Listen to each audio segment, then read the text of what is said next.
9 avril 2025. Mesdames, Messieurs, fidèles téléspectateurs à Canal Congo Télévision, auditeurs, il y a 96.8 MHz radio Liberté Kinshasa, Tokuta Lisusu, toujours Nabokasi, Yakolo Nzambe, la DG Nabino, il y a chaque matin rendez-vous des auditeurs, émission Nabino au peuple, émission OEPSA Kabino possibilité, Yako Benga, Yako Pesa, Makanesi Nabino, Yako Pesa, Baïde Nabino, na Makamuzali Koleka, na Mboka Nabiso Congo, parce que partout au Bozwami, Ezala, na Katia Mboka, to Libanda, Bozala Ranapo, ça a été Kimia, to changement, Ingela na Monyele ya Ekolo. Vous avez quoi d'Abisso na 24 communes. La capitale Kinshasa. Vous avez quoi d'Abisso na Congo central, na Maniema, na Ituri, na différentes stations Liberté. Vous allez disséminer à travers la République. Vous nous suivez en direct Lubanda Yamboka grâce à YouTube, CCTV Ralik officiel. Tozali Nabino Pona Tolobila Congo pendant 1 heure. 1 heure.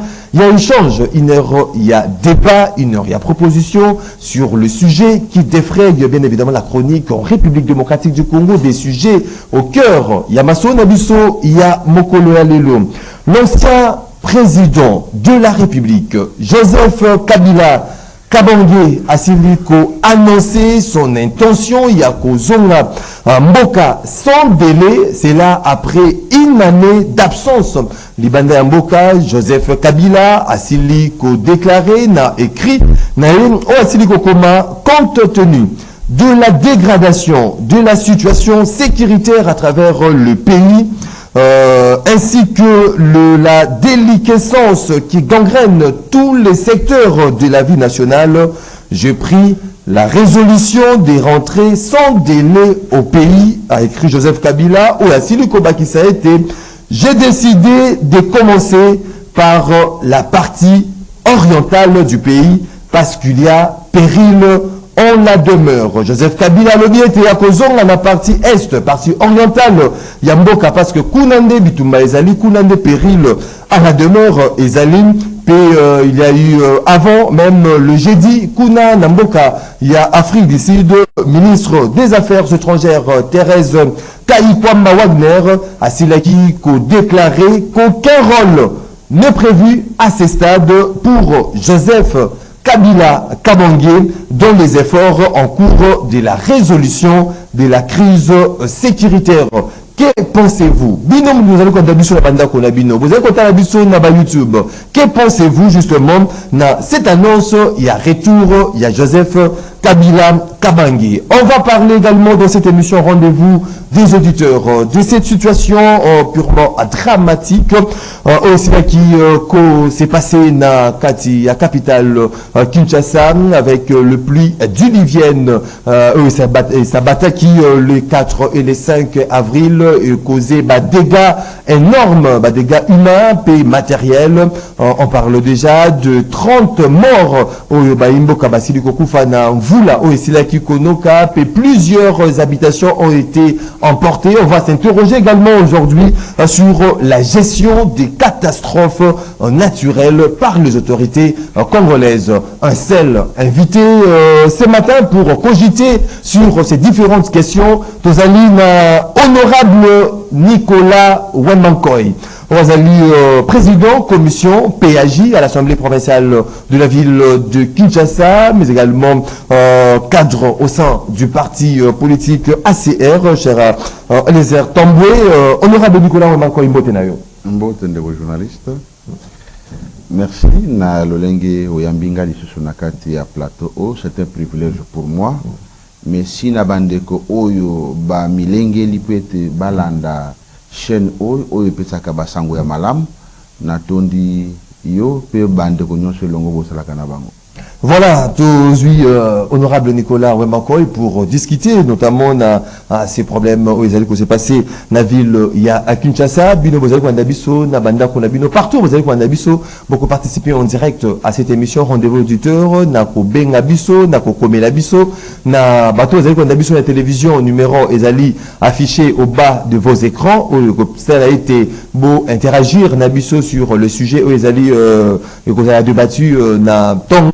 lelo bato bazali ko ndabiso na ba radio ralique où ils allaient disséminer à travers la République. Bon comme ndabiso na 082 33 33 749 wana boko pesa makanisi na bino na bato bazali ko ndabiso na bandako na mituka boko participer pe en direct na ko komela biso na WhatsApp. Il y a rendez-vous auditeur préoccupation bino et ko tangama pe et ko zala débattu tout au long de cette émission. Honorable Nicolas Wemakoy, avant de kotana masolo na biso ya mokolo ya lelo, to respecter règles, to principe, il y a rendez-vous auditeur, vous avez une minute. Il y a sujet isolé avant de kotana vraiment la musique, il y a masolo na biso ya lelo. Merci beaucoup. Nous allons s'adresser à nos capables, aux membres de l'Action commune pour la République, qui était tout le bas qui était année implantation et à partir. Bisika nyoso bozali bola qui ça a été assez ezali mokili mobimba ba nyoso bazaki indiscipliné na année passée bazala discipliné na année oyo ba nyoso ba maîtriser ka administration te elongo toyeba na kotombola parti na biso ekende liboso uta mokili ya poto to uti ko installer parti. Je pense que bipa nyoso bomilenge a été assez ayeba komilengela na maponami où ils allaient prévu en 2028 parce que pour gagner les élections se préparent.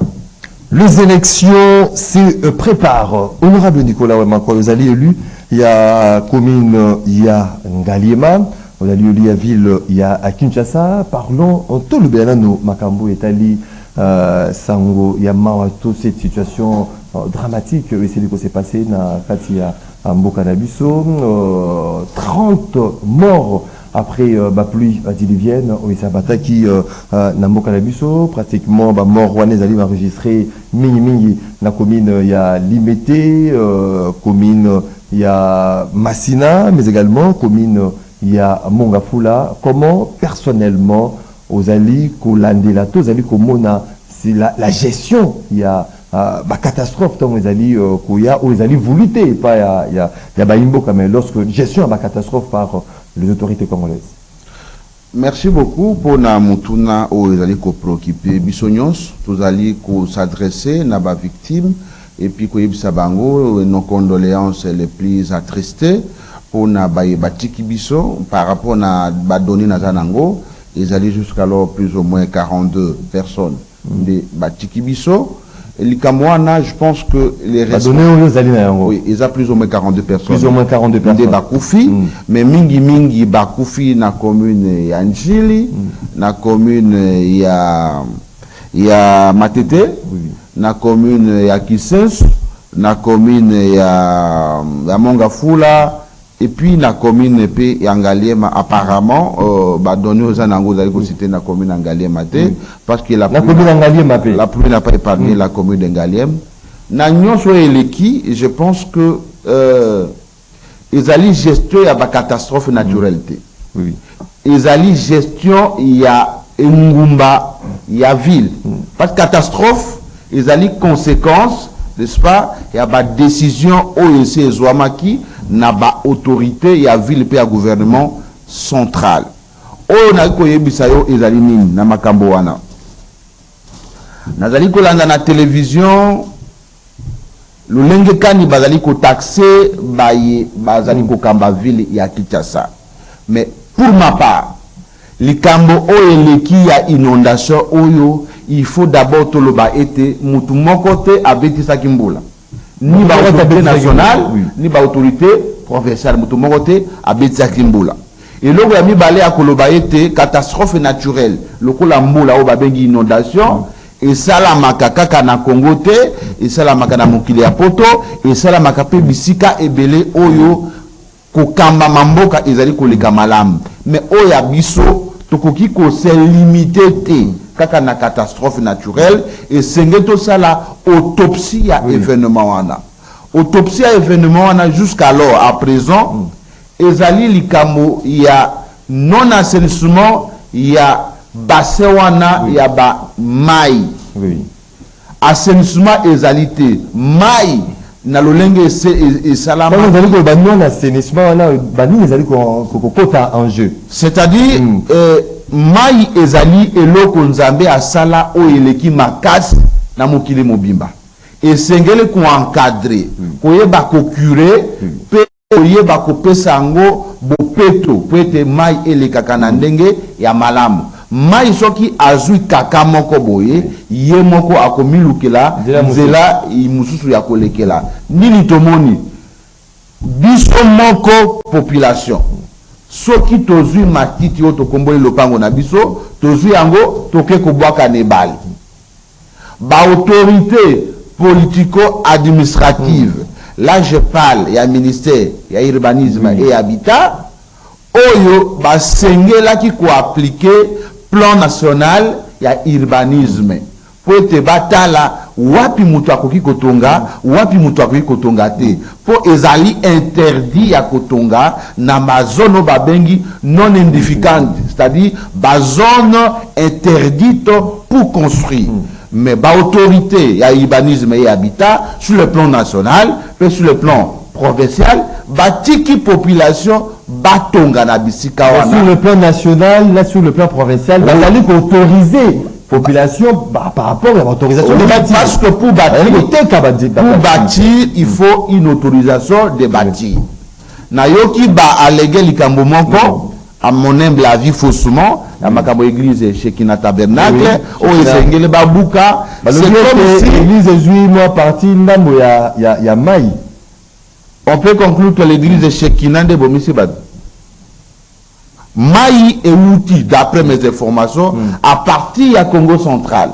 Né et débordé, et côté route Njili, né et commis Panzani partout. Ce n'est pas seulement l'église de Shekina Tabernacle, Oyetongi Pemben Niamai, mais aussi tous les noms. Il y a rivière Njili, et Tongami Nabande Konabiso. Est-ce que l'église de Shekina Tabernacle et Tongi Kino Nandanu? Shekina Tabernacle est Nandanu. Je pense que le problème doit être pris de manière globale. Et Bayenyoso, l'église aussi était victime il y a ces inondations. Oui, bien sûr. Bien sûr. Parce que les alliés construites tout au long, il y a rivière. C'est au service de l'urbanisme et habitat de nos vies qui est dans une situation irrégulière et qui ne l'est pas. Il faut aussi souligner que le ministère paye aménagement du territoire. Ils allaient peu impliqués. Le ministère paye affaires foncières. Ils ont impliqué. Parce que même l'église de Shekina Tabernacle, tant que l'église de Shekina Tabernacle, vous voyez que non, vous avez une situation irrégulière, nous avons les certificats d'enregistrement délivrés par les autorités compétentes, c'est-à-dire les services de l'urbanisme et habitat, les services des affaires foncières, les services de l'aménagement du territoire, et Zali, premier, il y a quoi interpeller pour na kotuna bango, boni bo autoriser population à tonga pembeni ya mai, boni bo délivrer ba titre na baye batongi pembeni ya mai, boni bo appliquer plan national et aménagement ya territoire T. Et donc, en dehors de ça, bisopé population, nous avons pas ya responsabilité parce que tout le bateau, attends condamné l'autorité, bateau bazindi les autorités et zabiso. Nous devrions quand même kotala wapi toko kotonga. C'est-à-dire qu'il y a un problème de gestion aujourd'hui peut-être à tous les niveaux. Sûrement il y a un problème de gestion. Parce que c'est l'État qui doit édicter, n'est-ce pas, ba norme. Oyo bato basengiri kosala, oyo sengiri ba kosala te. Ce qui l'État a fait respecter ba norme urbanistique te, ce qui l'État a fait respecter ba norme ya foncière te, je pense que toko yebate ko kamba manandenge ya mabe. Les responsabilités doivent être établies. Je pense que Bisolobi, l'Assemblée provinciale à Kinshasa, tozoa qui résolution à commettre en place une commission au Sengeli a enquêté sur les causes profondes et immédiates. Il y a une inondation. Tous ceux qui peuvent mokano na kati assemblée provinciale à Kinshasa, il y a quoi inviter gouverneur de la ville à Kinshasa, l'assemblée provinciale de Kinshasa, pour renseigner biso. La cause profonde, il y a une inondation, c'est-à-dire qui n'a noté. Parce que ce n'est pas la première fois que cette partie est inondée. Je pense bandanga inazali na assemblée provinciale ya Kinshasa na moni na nité que bato 42 personnes bakufi pour na inondation lokola likambo wana et frappé l'assemblée provinciale Makas yango touché en place une commission de 16 députés provinciaux au bakokita na ba site nyos au ba problème ya inondation isalamaki bakokita na ba site au ba sinistré au ba chaki bango ko solola na bango pe ko descendre na ba expert pour na ko déterminer ba cause ou provoquer inondation wana ndeto ko soumettre na gouverneur ba recommandation soki enquête et démontrer que il y a pas de responsabilité il y a gouvernement provincial mais néanmoins pour plus d'éclairage le gouverneur a impliqué na gestion il y a sinistre to lingaki to bengisa pour renseigner biso sur comment est-ce que le gouverneur Daniel Bumba comment est-ce que azali ko gérer catastrophe naturelle ni les sengeli biso ba autorité et assemblée provinciale autorité législative to yeba ko encadrer ba mesures ezali ko parce que il faut qu'il y ait na kati ya ville à Kinshasa, il y a un ministre chargé de l'environnement, il y a un ministre de l'infrastructure, parce que c'est mis ensemble les bateaux na nyonso letoko déterminer nani asengela ki asale loko moko boye pour être inondation. Est-ce que donc honorable Nicolas Wemankoy, est-ce que volonté ezalaka vraiment Namboka na biso et pas autorité? Volonté. Parce que on se rend compte aujourd'hui drame et salamio, catastrophe et salami.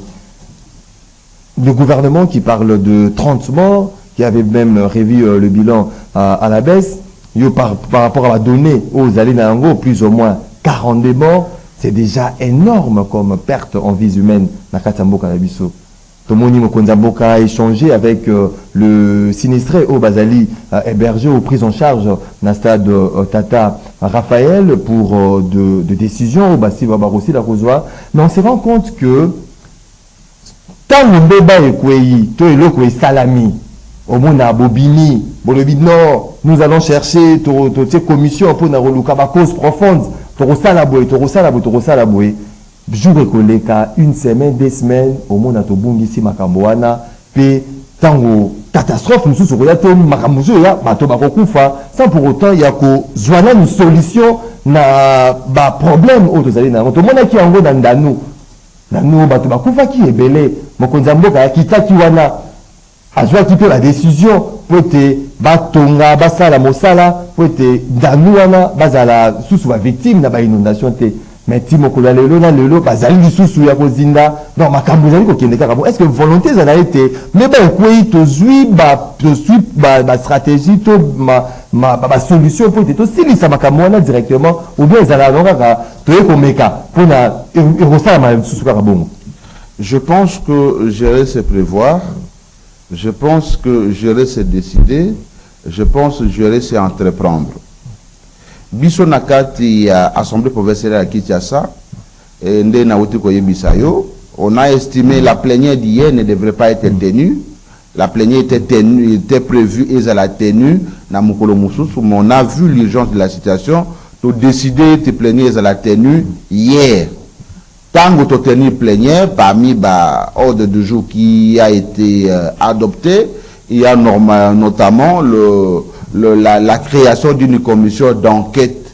Commission wana izali na mission moko ya ko déterminer ba cause ya inondation toko na kati ya commission wana il y a 16 députés na uti ko yebisayo, il y a aussi 5 experts bako sololana ba toutes les autorités compétentes bako solana ba sinistré eza likamolobi na ba nombre ya ba sinistré ya ba mort. Je pense que c'est après enquête ne bako élaborer rapport ango ne ko déterminer soki rapport oyo baye gouvernement central ba pesi et longo manité to baye ya ONG ba pesi iza ya lokuta to ya solo, c'est après cette descente ne to koyeba ko déterminer. Mais néanmoins ce qu'il faut retenir est que délai ya baye bako kita na nzela ezali na délai ya 10 jours oyo sengeli ba kita pe ba élaborer rapport. Peuple bako sakayete soki biso baye to bénéficier na confiance ya peuple to lobby te to zali ko sala makambo pour te to ko sa bango tokoki kokosa bango pour un moment, mais en 2028 bako rattraper biso peuple bako sakaite mutu nyonso ayebi kokosa peuple na kati ya parcours politique et rattrapaka ye kaka dapesa yo ningisa na assemblée provinciale ya Kinshasa tozana 48 députés. Si 48 députés baye bazongi baleki 7 te bato bazongi o ba rebénéficier na confiance ya peuple baza bebele 7 aux yeux honorables Mbokoso, aux yeux honorables Samba, aux yeux honorables Oyakisesu Kajos, aux yeux honorables Jacob, aux yeux honorables Jekoko, nani lisusu nakoki kozwa, je crois elingi koloba ete baye mususu basalaki non honorable Peter Kazadi pe azongi, je crois baza plus ou moins 7 députés oyo bazongi. Pourquoi 48 députés bazongi te? C'est parce que gestion lolenge bakambaki peuple ayambaki ango malamu te. Et donc moi je ne peux pas faire partie ya bakosa la démagogie.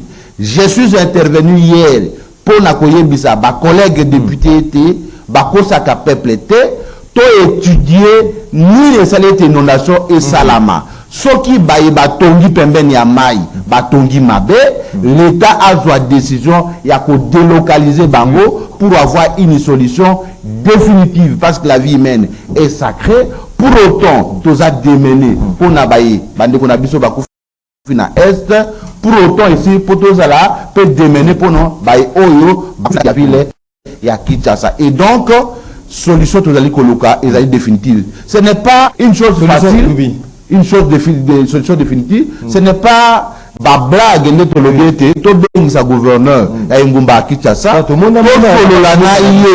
solo na ye to tunaye yo muto zali na kati ya grande commission parce qu'il faut koyeba que il y a une grande commission ils chapeauté par gouverneur. Oh non, ils allaient ko kambama na ministre VPM intérieur. Oui. Gouverneur allaient ko faire partie la grande commission ana où ils allaient ko gérer ba catastrophe naturelle que yo muto zali na kati ya grande commission ana oyo bisabiso boni bo décider kuna bo évaluer ba cause ndenge nini pour permettre pe idée gouverneur à couper sabiso to yeba ko recommander ba résolution à malamu peut permettre ba habiter la ville à Kinshasa bazala épargner na ba catastrophe mususu parce que na kati ya mois d'avril météo ils allaient ko annoncer biso te ba mola mususu ça ndenge aussi ko le honorable Nicolas Wemakoi voir dans quelle mesure délocaliser bateau batongi nzinga ya mai, est-ce que c'est là sera possible na nous le vidéo sur Makamwa Sekina,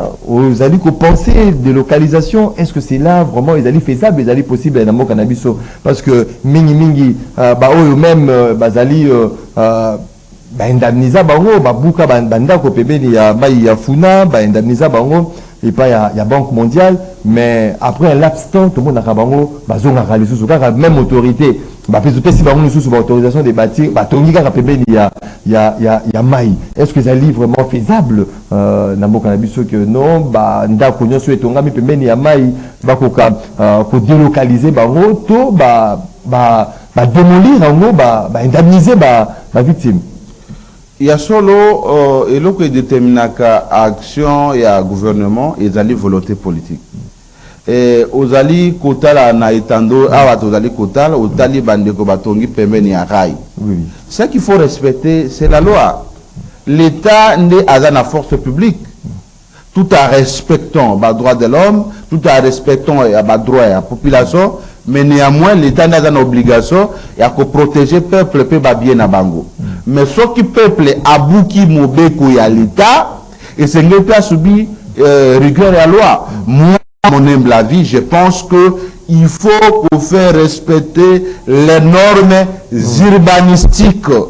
Mabe ezali nini oyo tomona kana kati ya bakamba kabiso ezali tozwaka ba décision moko boye temporaire tozwaka ba décision moko boye trimestrielle, hebdomadaire, mensuel ou annuel. L'État azwaka ba décision eza ba mboka mususu bazwaka ba décision pour na 50 ans. pour 30 ans, pour 100 ans. Mais biso et moko, au comment on a bazui, mon canne pour sens unique. Après 2 mois, les policiers sont sous Nanzelate.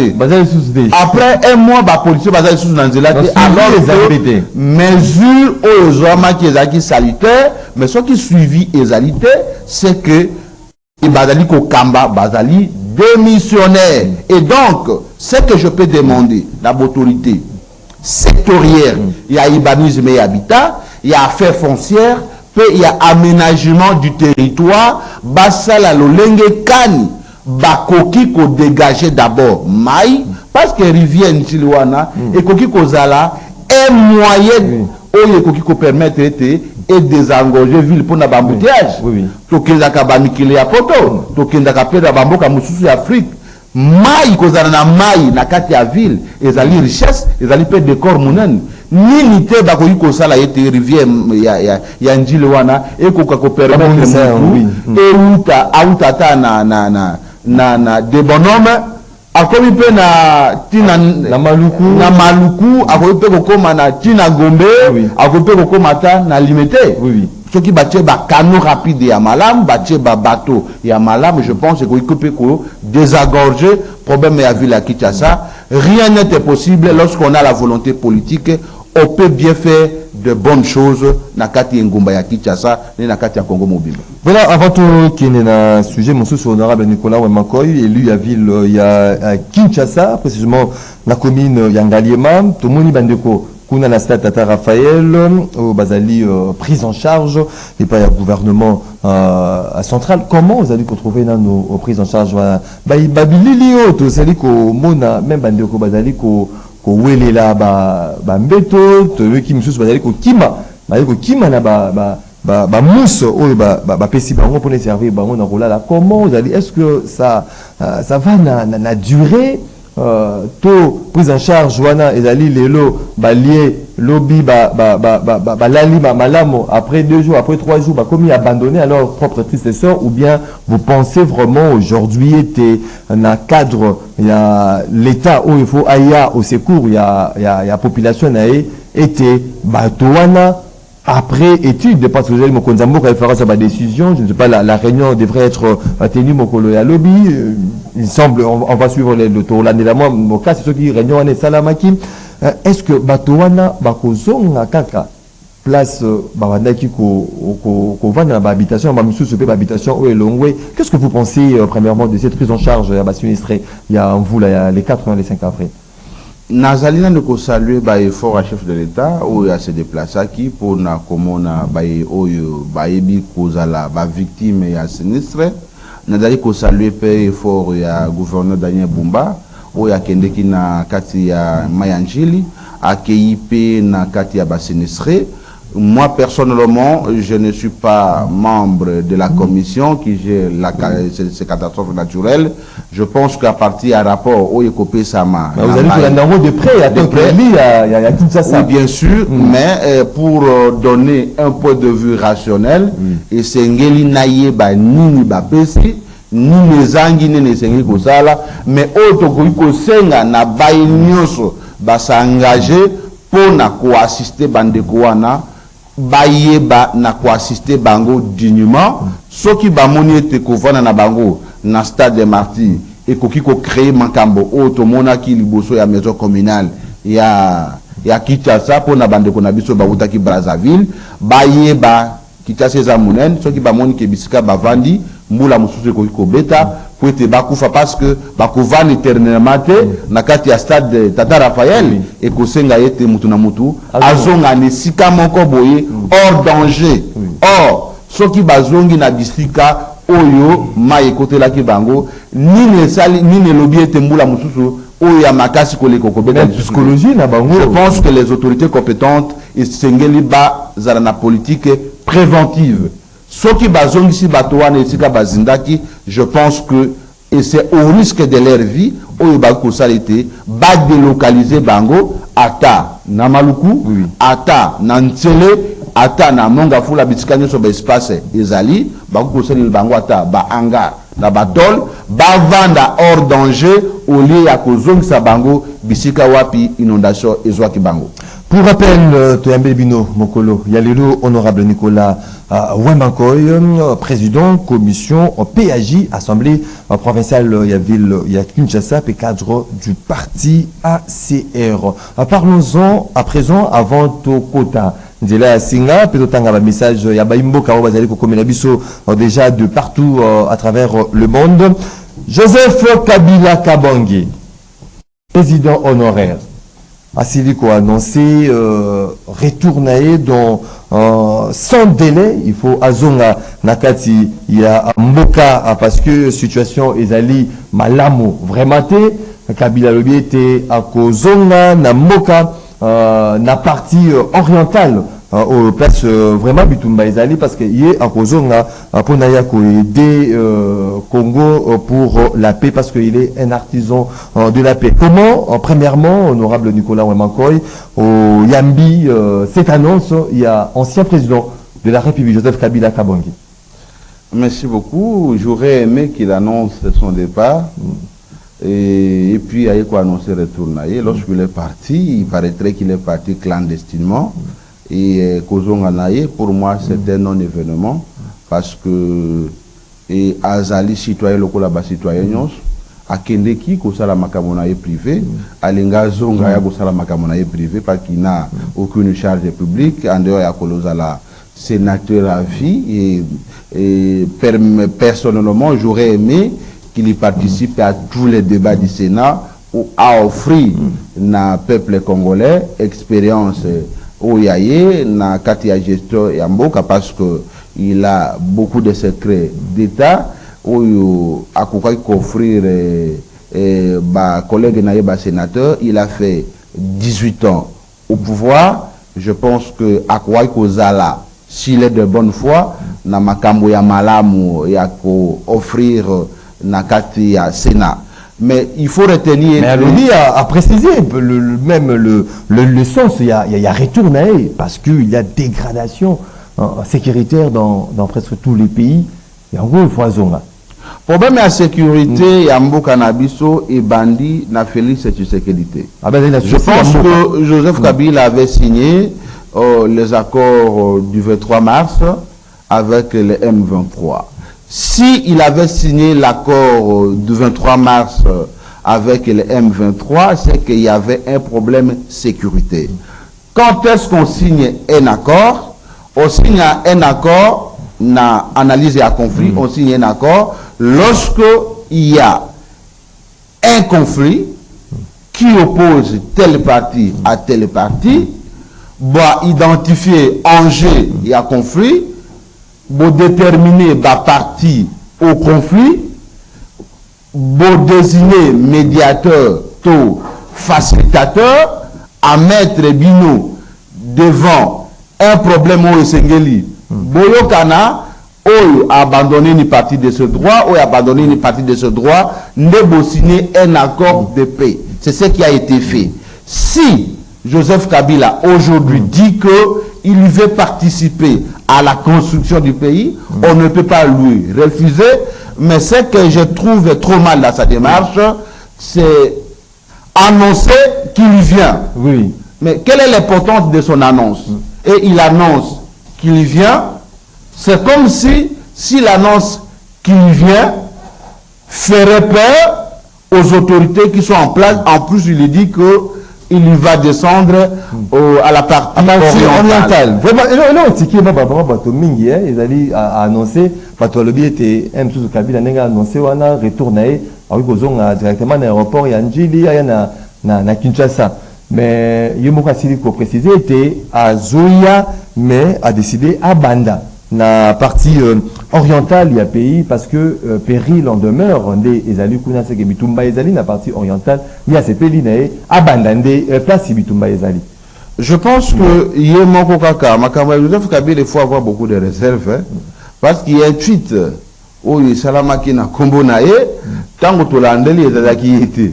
Ata où le Bami awa, j'aurais aimé que Yemoko ale kanakati ya émission, Yemoko alo banakati ya vidéo, que Makambe Lobami, nous risquerons de faire une analyse d'un faux problème.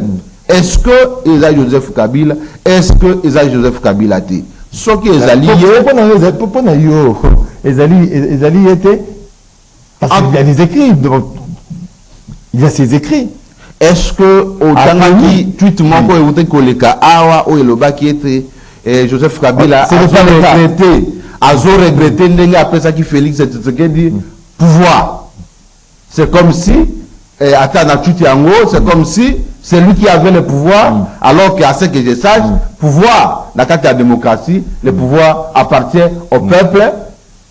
Parce que peuple ndé aponaka ezali toza na kati ya royaume oyo akoki kosede na mwana kasite na tata mwasi na ye na papa na été na mwana na ye. Je pense que pour na Kimia tout le monde est important. Si Joseph Kabila est de bonne foi, au définit ça qu'on a liboso aller na ye to kende na ye alobaki le roté kozonga na ye a annoncé pour nayo azali na intention de robangi sabato bazali ko non d'abord Moutagobanga Joseph Kabila azalité parce que l'état zawana pour na maîtriser Moutounyos. Joseph Kabila c'est un citoyen comme tous les autres citoyens du Congo, il mérite du respect pour nous tous pour avoir été président de la République, mais il faut qu'on souligne que Joseph Kabila a hors norme été. S'il pose les actes qui sont contraires à la sûreté de l'État, il doit subir la rigueur de la loi. Moi, j'aurais aimé que Joseph Kabila, avant à voyager, aille Bissabiso qui part, il part faire quoi? Il va faire combien de temps? Lorsqu'il termine ses séjours, aille Bissabiso que Azozonga, aille Bissabiso compte rendu de ce qu'il est parti faire. Koye Bissabiso qu'Azozonga, Eza Malamu, tout comme moi, je venais de la Belgique. Je pouvais informer à tout le monde que Nazozonga na kokitela na kati ya partie orientale, précisément na kati ya partie orientale na nini babengi yango ni sita gerezate na itu non agoko kitala na partie soki akiti na Goma. Oui. Il fera partie na baye biso to wuti ko dénoncer na Goma. Il va faire partie na baye biso to kende ki ko dénoncer na Belgique. To kende na Belgique ko sala nini? To kende ki na Belgique ko kutana na président ya assemblée bruxelloise, to kende ki ko kutana na ba député ya parlement ya kati ya Belgique.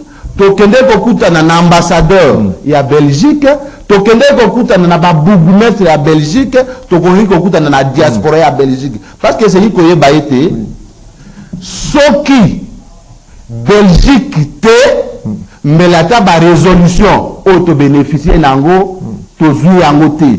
J'étais surpris ya kokende na commune ya Andelek kokute ete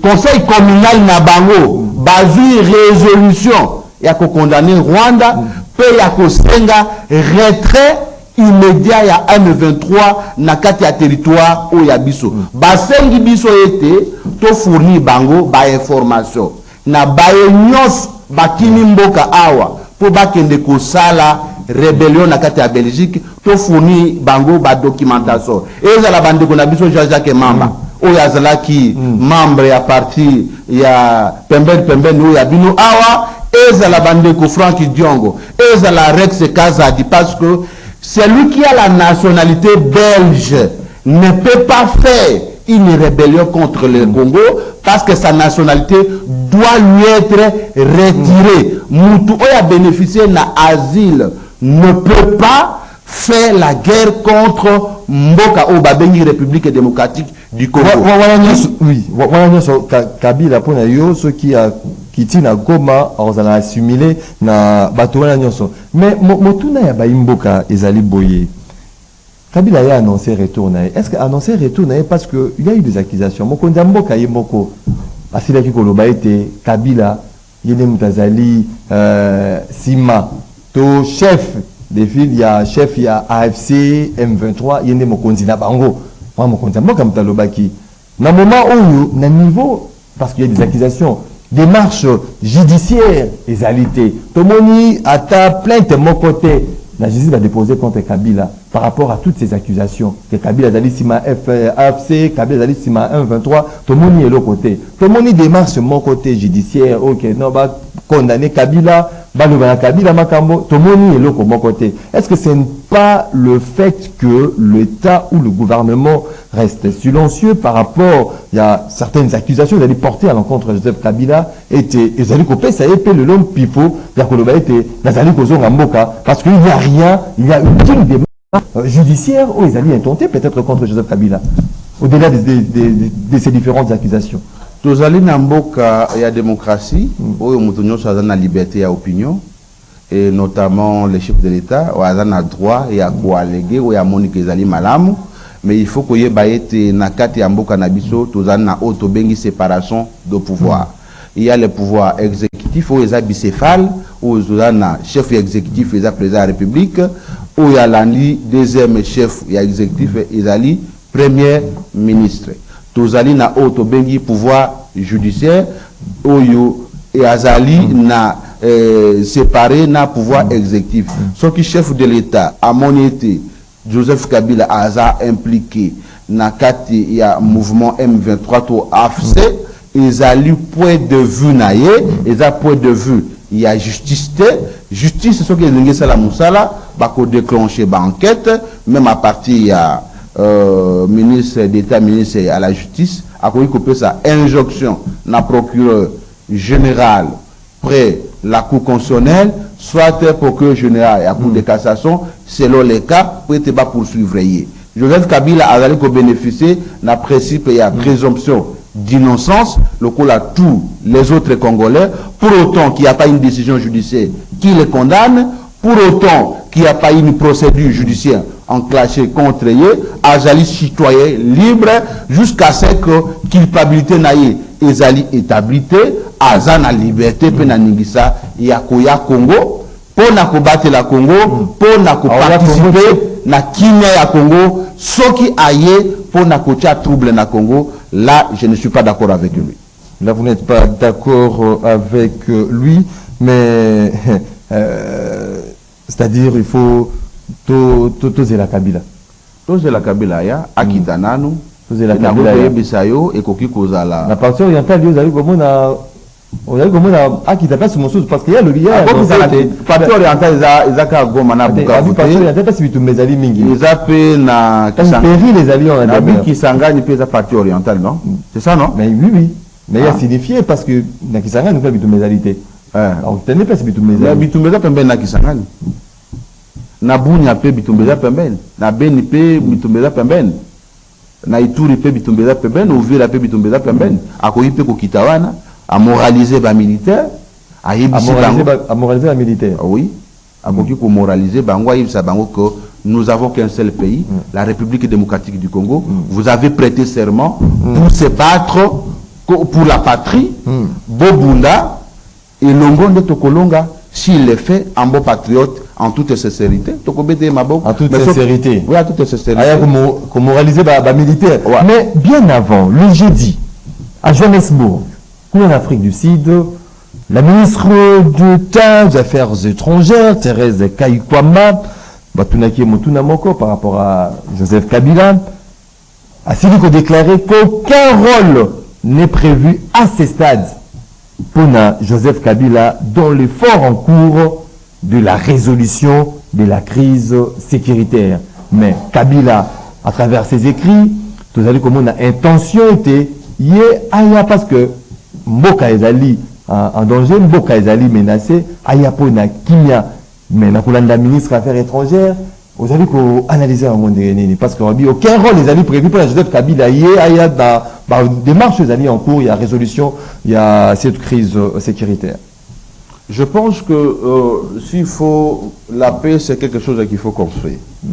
Ça demande la participation de chacun de nous. Je vous ai dit que je viens de Belgique. Je n'ai pas reçu 100 francs de l'État congolais. Je suis parti dans un voyage privé qui a été transformé en un voyage officiel. Donc, il y a pour plaider Makambo, il y a école. L'État peut si bisson bongoté mutu na mutu atie moi maboko na libenga na ye afuti billet na ye afuti séjour na ye tokutani na ba officiel plus de 10 tokutani na ebisio tokutani na député Gladys tokutani na député compagnie tokutani na député Martin ou ya président et assemblée provinciale et à Bruxelles tokutani na ambassadeur et à Bruxelles tokutani na bourgmestre et à Anderlecht tokutani na ya premier échevin et à Ever tokutani na ba autorité bena diaspora congolaise tokutani na madame oyo abundi mingi na parlement assemblée bruxelloise madame Muchebele tokutani na abundi mingi pona mboka ezali biso kozalaka conscient était nous n'avons pas un autre pays pour y habiter, pour travailler.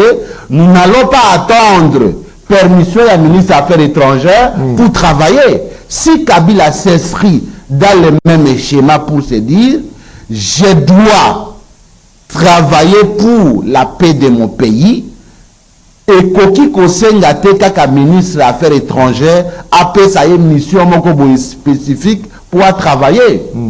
Jean-Pierre Bemba a qu'un qu'on mobiliser. Est-ce que Conseil des ministres est délibéré qui était il y a qu'un n'a pas quitté tel qu'on mobiliser?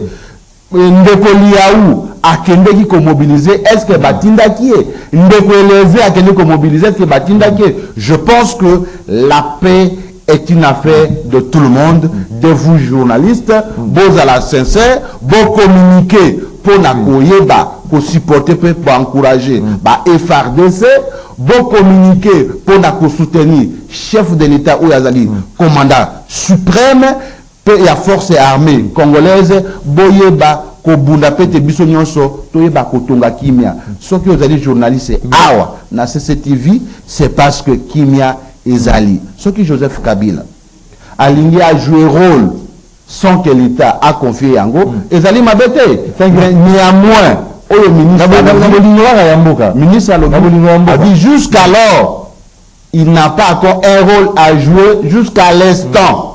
Ça ne signifie pas que on ne peut pas changer d'avis. Jusqu'alors, on n'a aucun rôle à lui confier. Peut-être demain, il peut y avoir un rôle qu'on peut lui confier, ce qui peut évaluer qu'il est de bonne foi. Mais s'il n'est pas de bonne foi, ça ne sert en rien. Il y a qu'on confie responsabilité à une personne de mauvaise foi. Mais à ce moment où il y a Singapour, parce que déjà Georges Lubengue Téléma devant standard, assertion, la dernière tribune, il y a Ndeko Kabila.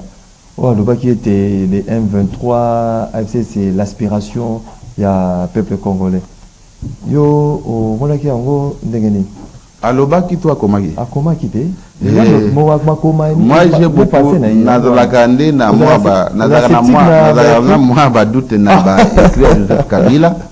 Vous savez quelqu'un qui est avec la technologie actuelle hein Mutaloba Kamingi et ba qui ko créer événement moko boye ba tiango na mutu ya Joseph Kabila mais soki dans l'hypothèse que les alliés yé kaka mutu ayebi ba le lengekani akoki koloba ete soki M23 na AFC musala bazali ko sala aspiration ya peuple na yebite peuple ango oyo mutunyo sa représente ka peuple ango o ngana de ko représenter Nangaliema ne m'a jamais dit que M23 azali aspiration o yaye. Par contre peuple o ngana de ko représenter azali comme on a M23 comme Moutou ou Yazali Koya ou Bomamboka parce que ce qui tokoki kopesa bango casquette na bango ya ba libérateur. Est-ce qu'un libérateur peut piller? Est-ce qu'un libérateur peut tuer? Est-ce qu'un libérateur peut torturer? Est-ce qu'un libérateur a kosala makambo bazali kosala? Je pense que ezali problème ou ezali nanzelate. S'il avait prononcé ce discours, c'est vraiment gravissime parce que na niveau ya comment qui a jeté en boka a ko qualifié M23 comme aspiration à peuple. Na ko rappeler que M23 et botami na période a Félix Tshisekedi Tshilombo M23 et botamaki na période de Joseph Kabila. Ce qui Joseph Kabila a bondi sa M23 na période naïe M23 échanger peut ma quantité les lots parce que comme Félix Tshisekedi tout le bail était aspiration à peuple tout le bail était M23 peut OI abondi ça et ça qui aspiration à peuple c'est une contradiction c'est un manque de rationalité. Manque de rationalité. Voilà, on va passer dans standard, mais également tout le temps quelques messages. Bobenga, beaucoup, mais la bus 082 33 33 749. Tout le temps quelques messages. Bonjour, monsieur journaliste, gouverneur Daniel Bumba, Abimisa Batonioso, Bazwambongo, il y a hôtel de ville pour Longwa Pembeni, Yamai. Joseph Kabila a décidé à son mouvement naïe AFC na pression il y a criminel Paul Kagame et Bato Bafinga IDPS na MLC Bazali Wapi place aux alliés honorables place Ndeko Fayulu Azalaka na provinciale na 2006 Ndeko Wazalendo depuis la commune de Mongafula. Bonjour Maxime Legrand, voici ma question pour ton invité. Le président Félix Tshisekedi, le premier citoyen le mieux informé de la nation, avait dit le responsable de l'AFC de Nanga, c'est Joseph Kabila. Mais vous dites qu'il revient au Sénat pour donner son expérience. Donc vous négligez la parole d'un chef de l'État. En plus, Joseph Kabila, il avait dit le 1-23, c'est l'aspiration du peuple congolais. Il n'a jamais condamné le tuerie que le Rwandais et le 1-23 ont fait subir à la RDC.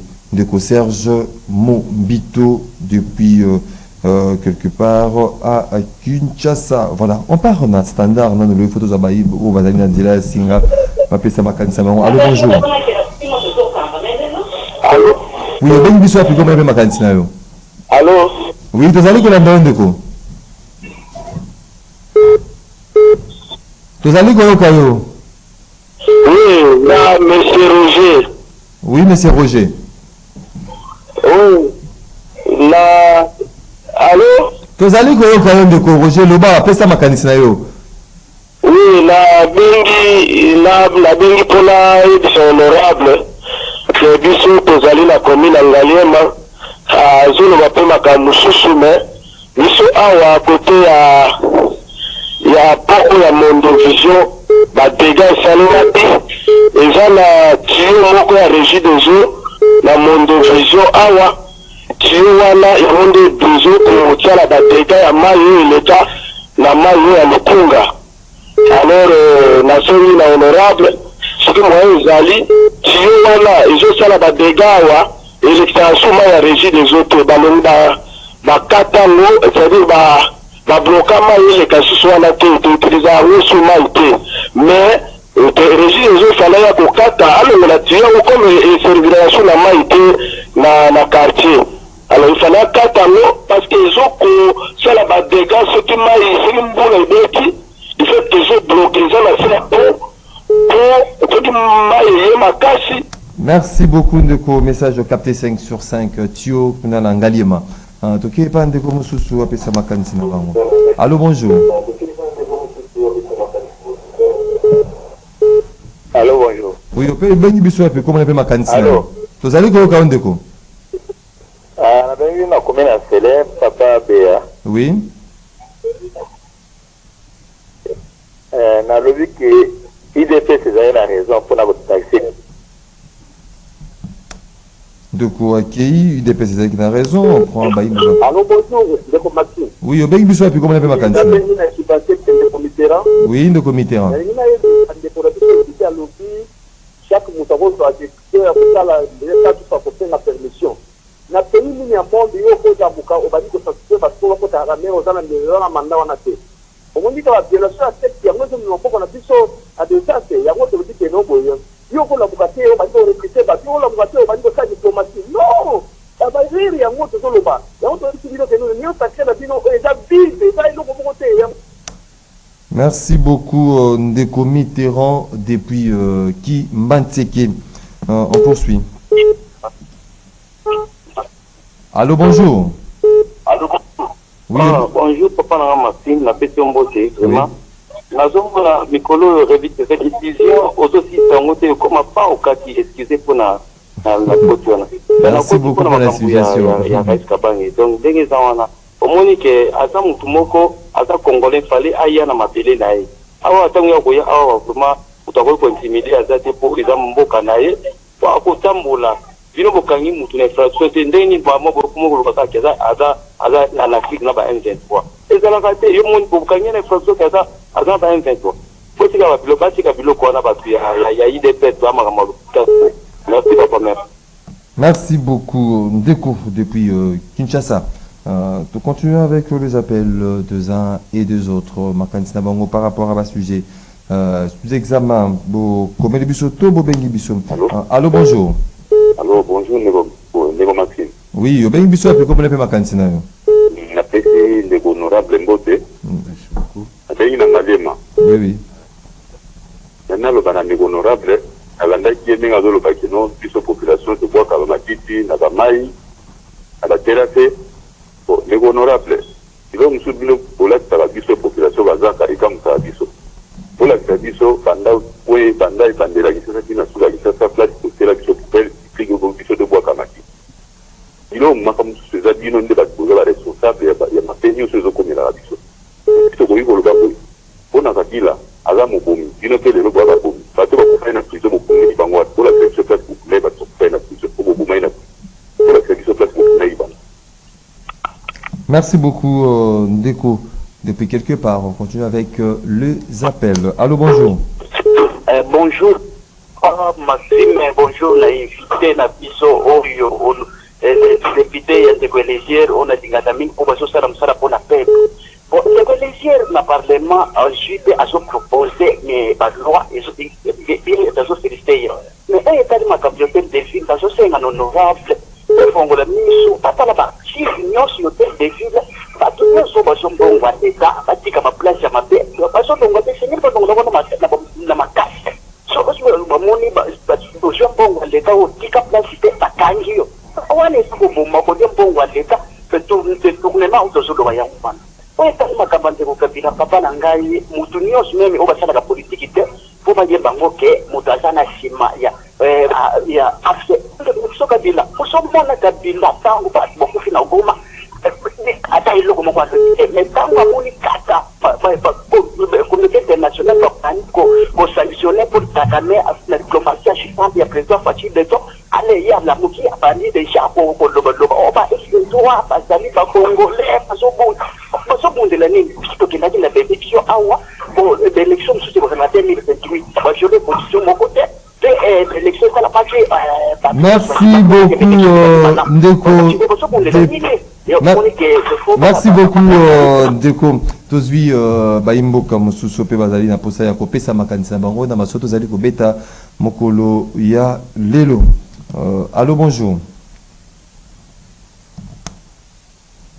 082 33 33 749 tozwi baimboka bazali nzela ya singa.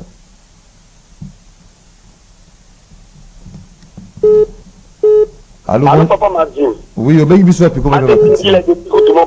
Oui, tozali kola okayo. Na lobby honorable.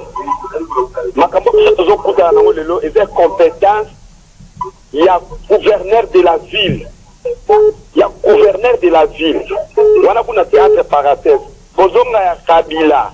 Kabila ta mwana mboka te mon honorable. Ata congolais. Tout ça va se tenir au gouvernement et l'Union nationale. Botika ya totala nanu réaction na yango alobikeno akoluka kimia na parti est na totala résolution ni na koya nango c'est ça. Hein? Tout le côté tout intimidé boy asa mwana mboka totika aya toyoka et totala ndenge ni na koje apo kimia pota. Yangwana c'est ça le problème. Hein? Ngobi là de gouverneur toza na ye ba gouverneur ala la ba pongi. Alors merci beaucoup Ndeko depuis route Mokali. On aller combien absolu. Allô, bonjour. Bonjour, Ndeko journaliste. Oui, obengi biso ya piko le makansi na yo. Abengi no depuis ngaba Elia depuis ngaba. Oui, tozali ko yoka Ndeko. Tapete honorable wa Mbote Belé. Nangina otuni nanga honorable. Azwaki na be élection nini? Po be élection otokendaki hors délai constitutionnel ba violaki article 73. Donc il y a élection la kendaki toyebi yango te. Et puis solution ezalaka na corps de paix ya Luanda oyo elobi il faut revitaliser la corps cadre de la mise à biba. Il faut la biso pe mwana mboka Norbert Luyeye o aza donné personnel ya Félix Tilombo. Merci beaucoup. Merci beaucoup, Ndeko de Pinga. On prend les derniers intervenants dans Standard. Allô, bonjour. Allô, bonjour. Allô? Oui, au bien, il y a comment on a fait ma cantine. Allô? Vous allez quand même, donc au bien, il y a comment on a fait ma cantine. Oui, bonjour. Toujours une commencer sur Yasuka de ko azali ko peut-être azali na retour te pona ayo kamaramo vous allez ko loba. Allô, bonjour. Oui, bonjour le journaliste, bonjour Naïdi. Oui, au bien, il y a comment on a fait ma cantine. C'est une situation invitée parce que au monde va Congolais va Kabila Minoumiba. Kabila, c'est un rebelle. Parce que Kabila, il faut l'idée où tu as des petits armées, n'a dit son avantage de brassage de Kabila. Avec le travail pour la Kagame. Ce qu'on t'a dit, ça l'air, on va blesser les terres, on va bouger la satanaïe, Kabila, c'est bien ça, on a 10 000 francs congolais. Quand même, photo dans la capitale, c'est tout, il va la vérité. Kabila dans qui mboko ezaya ina famille nae aya ko contribution na Rwanda aja ko se tromper de pommes et pourquoi nous a déjà répondu awa oye oboli to kabwani so groupe rebelle to ko beta ta ta ta aussi là et pour ta négociation. Merci beaucoup, c'était le dernier intervenant à Standard. On lit ce message de Saint-Tété sacrificateur qui nous suit. Bonjour Maxime, Kabila Zali, poison pour na RDC. Saint-Tété, le sacrificateur qui nous suit. On vous salue, c'était là moment à téléspectateurs, auditeurs, vous avez quoi d'habitude en direct à ces nets moments sur CCTV Radio Liberté Kinshasa. Honorable Nicolas Wemankoy aussi le Goka Baimboka ou à PCP analyse d'abord par rapport à tous ces sujets débattus. Il y a eu de questions directes au Basiliko posé au réservé les bangonini na mituna na bango. Merci beaucoup, surtout pour l'importance accordée pour l'émission. Natondi bango mingi bawe kozala na ba misala na bango mususu, mais ils se sont intéressés non seulement à cette émission mais aussi à mon humble personne. Je les remercie pour l'intérêt accordé pour na ba intervention na biso, mais on a retenu les alliés tendeko azali kotuna mutuna liboso ya koyeba ete est-ce que nazali ko négliger mutuna et parole à chef de l'État ou azali garant ya institution de citoyen ou nazali kotelemela information nazali kotelemela yango te, mais nazali koloba ete chef de l'État azali justice te soki ye a dénoncer likambo moko oyo amoni justice soka landeli yango te et ngai kozalaka juriste nakoki koloba ete Kabila azali condamné, Kabila azali emprisonné. Il faut justice azala saisi ba établir responsabilité naie à partir ya ba preuve oyo kozala bandi. C'est à ce moment-là nde ngai na wi ko affirmer te réellement Kabila azali complice na kati ya makambo wana to azali auteur intellectuel et à M23. Mais na loba qui était chef de l'État azali congolais lokola ba congolais nyos na makanisi oyo azanango na be formation azanango akoki ko affirmer par rapport na oyo ye ayoki pe amoni. C'est à chacun de nous, n'est-ce pas, de faire le travail. Chef de l'État a dénoncé. C'est maintenant à la justice d'ouvrir une enquête pour vérifier la dénonciation du chef de l'État. Nandeko oyo abengi nangaliema, je crois, Ndeko Roger, on a Tio ya Maya Régie des eaux, c'est parce que Esikaye a lobby, n'a se situé na yangote, mais je l'appelle à Kende na avenue Tumbalbaï numéro 1, na chaîne ya Tokomiwa puis Ndeko Eleze, ayeba na kotika ba dénonciation wana, on a de très bonnes relations na DG ya Régie des eaux, soki likambo eza na niveau wana tokomemana naye qui est pas DG à Régie des eaux a posé problème wana, DG a pesa biso ba agent to kitawana pour être résoudre le problème wana, parce que si on est élu, c'est pour servir ce peuple.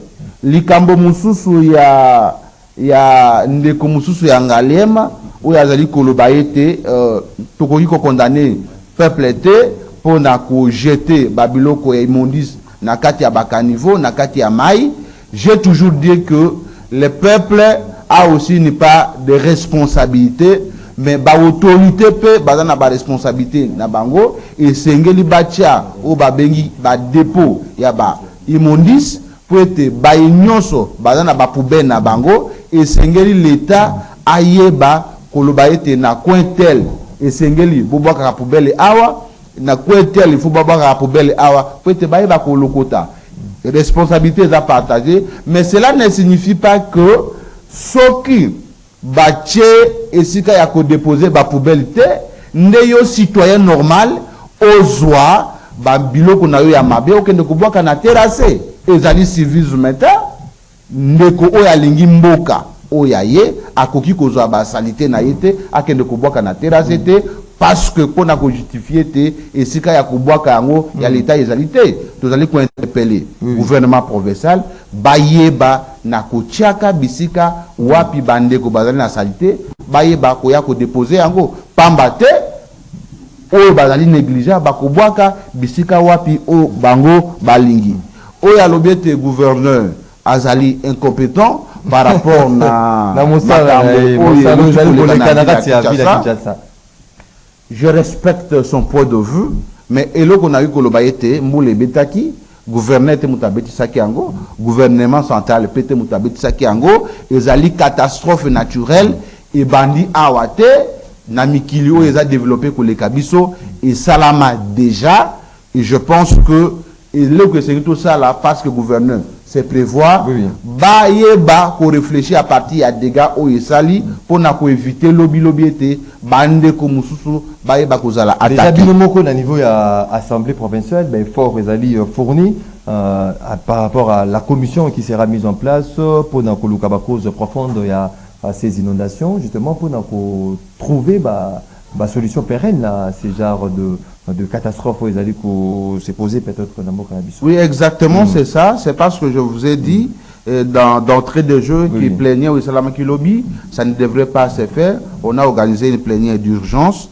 Urgence nango parce que Bandeko Bakoufi, Bandeko Moussou Bagakola, Likolo ya Batol, nde touchaki commission en place pour être baye bako enquêter yango, idée ils allaient être makamboana et se reproduire les sous-soutés après avoir identifié la cause réelle où il provoqué inondation pour être tout ça la recommandation na exécutif provincial où il y a des kukamba ville à Kinshasa. Honorable Nicolas Wemankoy, to comme yasuka yamaso na biso yamokolo lelo message ninyo pour lancer au baimboka ba retenir en gros na manso aussi du koloba.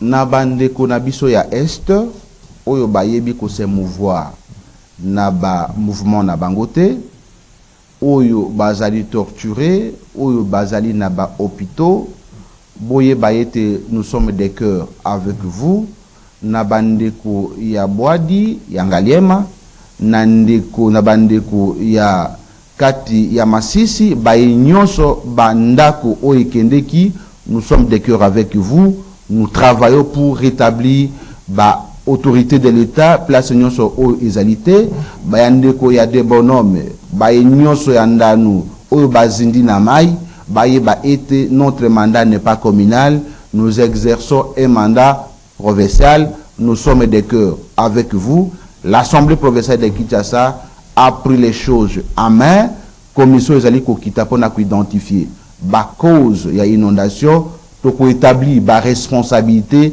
pe to ko sala ba recommandation na ba dirigeant ya ville ya Kinshasa na ma membre ya action commune pour la République le moment est venu pour les plantations effectives et à partir na biso action commune pour la République oye kambami na mwana mboka ndeko Eleze Tambwe Mposhi ou azali parmi ba commando ou ba lutter na période oyo mboka na biso ezali koyeba ko assister na crise profonde ya insécurité bozala mobiliser bozala préoccupé ya koyeba kolona parti politique na biso action commune pour la République to wuti komo na ba limite ya bayebele bazali ko kamba biso le moment est venu de prendre les pouvoirs démocratiquement pour gérer Mboka na biso, puisque nous prêchons pas la politique autrement, le pouvoir de l'amour et non l'amour du pouvoir.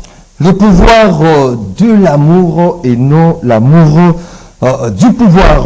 Voilà, mesdames et messieurs, un clin d'œil, on fait directement un clin d'œil Moro Njambe, Georges Libenge, ce qui Mikolo, Bazali Kolata Kitoko, to Georges Libenge, Azali Kolata Kitoko, Ezali l'adresse, c'est Moko. Adresse Ezali c'est Moko, maison de vêtements hommes et femmes, Sarah Style Mode. Sarah Style Mode, Kuna Borosa la Bashua Nabino. Yakitoko, Oladeko Latissa, journaliste, caméraman, Tonion Soya rendez-vous, des auditeurs style extraordinaire, où ils allaient adapter vraiment na tendance na binonion soya au niveau pour na bokende na adresse wana ya Sarah Style Mode bobengi na 082 54 69 760 082 54 69 760 Style Mode oyo akokipe bino na kolata bila manionso na ba chaussures bokokuta ngokuna na Sarah Style Mode. Après cette émission, la deuxième partie de votre émission Rendez-vous des auditeurs, Toko Yambela Bino, le bourgmestre de la commune de Njili, Ndeko Mbumba. De Kombumba, Kozalana de Koboner Dinga, tout juste la deuxième partie. Il va également évoquer cette situation dramatique. Il y a plus diluvienne au Eseleki Konoka, Nakati Yaville, il y a Kinshasa. Donc prenez rendez-vous à 10h30 avec le bourgmestre de la commune de Njili, avec Bonheur Ndinga, honorable Nicolas Wembankoy, président à la commission PAJ, Assemblée provinciale de la ville de Kinshasa, cadre et ACR. Merci beaucoup. Je pense que ce ne sera pas la dernière fois Nakoya Awa, Tangonyon sur Zanapusa Langai, ce qui est congolais, kinois, tout kinoise, Bazana Boussenga, n'a pas explication, Bazanango pour ça. N'hésitez pas de m'appeler, nous sommes là pour servir le peuple. Nous sommes là pour servir le peuple, papa, mama, balandi, ya Canal Congo télévision. Zambia Fongola qui TV Nae, Nabangelou, on a rendez-vous l'auditeur. Rendez-vous Essili, Zambakangi TV Naye, parce que et le Kwakota là, ils allaient aller sous-sauter. Bisson Nabino, Tokutani, lobby pour un autre numéro. Il y a émission Nabino Rendez-vous des auditeurs. Ça sera également dans un débat choc. Botskani Malamu na Mabota Nabino. Au revoir.